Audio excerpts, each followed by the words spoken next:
Saya nak dengar sorakan daripada anda. Apa khabar Takaful Ikhlas? Alhamdulillah, luar biasa, ikhlas. Para dengan penuh semangat mengumumkan ketibahan Presiden dan Ketua Pegawai Eksekutif Takaful Ikhlas Family Mart Encik Wan Ahmad Najib diiringi million ringgit achiever dan barisan pengurusan kanan Takaful Ikhlas Family Mart.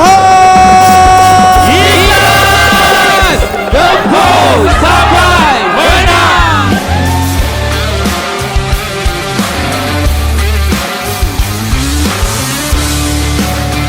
Ya Allah, jadikan tahun ini tahun keuangan 2026-2027 tahun kemenangan buat kami.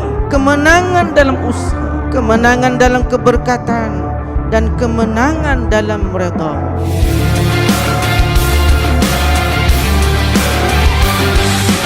Terimalah Presiden dan Ketua Pegawai Eksekutif Takaful Ikhlas Family Mart Encik Wan Ahmad Najib.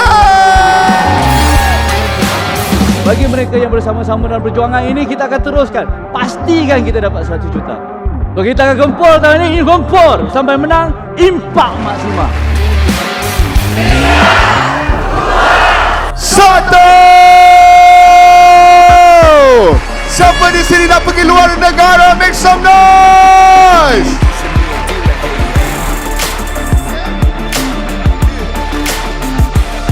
Go Edge telah dilancarkan dengan sempurna by Takaful Ikhlas.